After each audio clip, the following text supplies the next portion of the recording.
Hello, everyone. I hope you're enjoying our Advent stories. Now, when I was little, I used to love listening to my story cassettes. And one that I'd listen to again and again is a story I'd love to share with you today. It's called The Snow Queen by Hans Christian Andersen. There was once an ugly, wicked troll.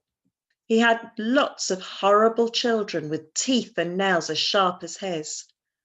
One day he sat them all around him and held a magic mirror.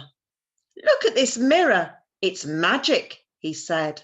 "I wonder if you can guess what's magic about it." "It makes everyone look just like us," one of the smaller trolls said. "No, no, it's better than that. It can turn a nice person into a mean, nasty person, or a warm, kind person into a cold, greedy person." "Oh, what fun! What can we do with it?" "I've got an idea. Let's see how many people we can make nasty and mean, just like us." So the trolls picked up the mirror and started to carry it away. But suddenly the mirror broke and thousands of tiny pieces of glass fell to earth. This was terrible. If one piece of glass from the mirror touched someone, they would be nasty and mean for the rest of their lives. Now, far away in Denmark, there lived two happy children called Gerda and Kay. They were the best of friends. They did everything together. Every day during the summer, they played in the fields and explored the countryside close to their grandmother's house. In the winter, when it was snowing and the snow was already deep outside, they would all sit by the lovely warm fire. Their grandmother would make them hot chocolate and tell them stories. Granny's stories were of magic and mystery and faraway places. Now, this was the best bit of the day for Kay and Gerda, as their grandmother always told fantastic stories. "Once upon a time," she began, "there was a snow queen who lived in a land of ice and snow. She was a cold, hard queen with no love in her heart. Her face was cruel and she never smiled. She always wore white like the snow, a white hat, white coat and boots. If you touched her hands, you would find that they were as cold as her heart.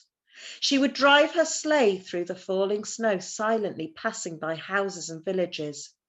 People didn't see her, but they would often say to each other as she passed, 'Oh, what was that? I suddenly feel so cold.'"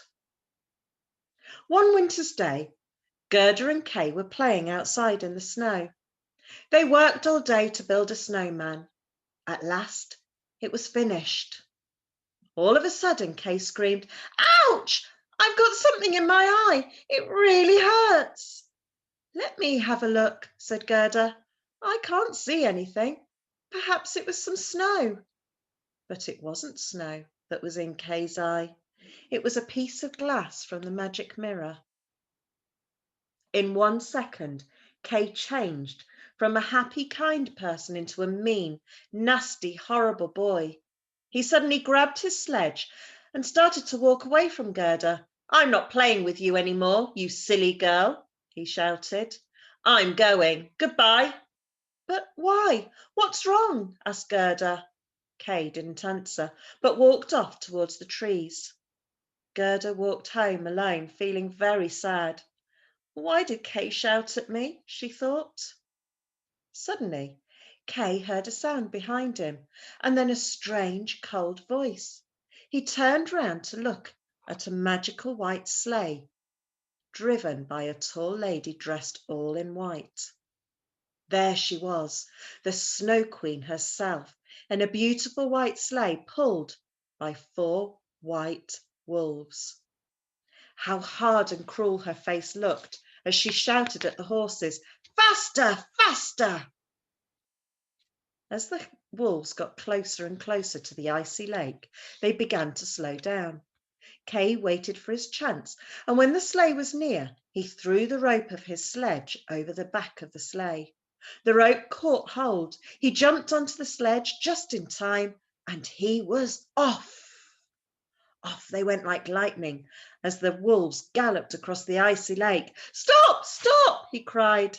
The sleigh started to slow down, and at last it stopped. The Queen turned around and looked straight into Kay's eyes. "And who are you?" she said in her hard, cold, cruel voice. My name's Kay. I wanted to ride." "Enjoying it, are you? Is it fast enough for you?" The Snow Queen laughed to herself. Then she went silent. Finally she said, "Come here, quickly. Sit beside me in the sleigh." Kay was frightened and got off his sledge and into the sleigh beside her. His heart was beating faster and faster. What was going to happen now? Off they went across the snow like lightning. Kay was so terrified that he couldn't speak. He sat in the sleigh watching the trees racing by. "Faster and faster," the Snow Queen shouted. She cracked the whip again and again. Kay looked up at her. Her face was white and her eyes looked like black ice shining in the dark night. He was now a long, long way from his happy, warm home, where he knew Gerda and his grandmother would be waiting for him. He was right. There in the little house, Gerda and his grandmother were waiting for him to come home. Gerda began to get frightened when he didn't return and cried for her friend. "Where is he, Granny?" she asked. "Where can he be? Why doesn't he come home? What can have happened to him?" "I don't know, my love," said the grandmother, "but I'm sure he's safe and he'll come home to us one day. I know he will." Gerda and her grandmother hugged each other and waited, but Kay never came. One day, when she was tired of crying, she picked a red rose from outside the bedroom window. "Granny," she said, "I'm going to look for Kay. I must find him. Perhaps he needs my help. I'll take this red rose to him. I know it's his favourite." "Oh, Gerda, do be careful," her grandmother said. "It's a dangerous world out there. You don't know what could happen. You must take care of yourself." Gerda collected a few clothes and some food together and put them in a small bag. She went down to the lake near the house and climbed into a little boat her grandmother had kept there. She waved goodbye to her grandmother as the boat moved off into the lake. After many days in the little boat, Gerda knew that she was far from home. She had no idea where she was, and she was very, very tired and hungry. Suddenly she saw a little old lady standing by the lake, waving at her.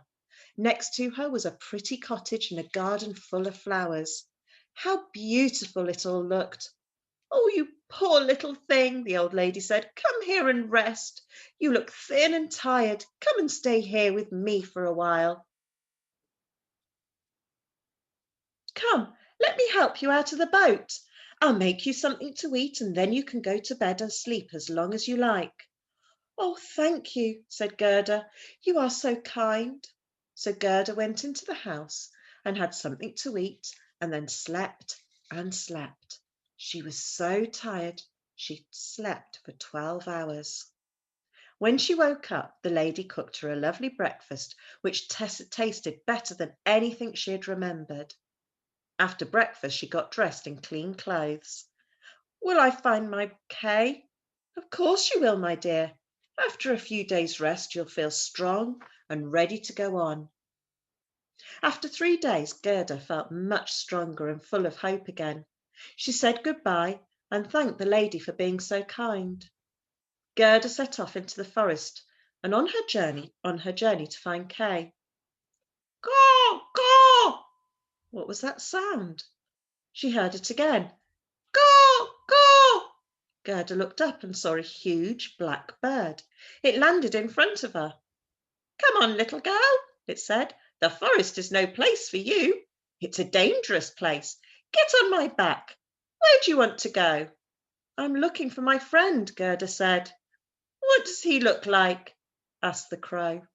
"He's small with blonde hair and blue eyes, and he has a yellow scarf," said Gerda.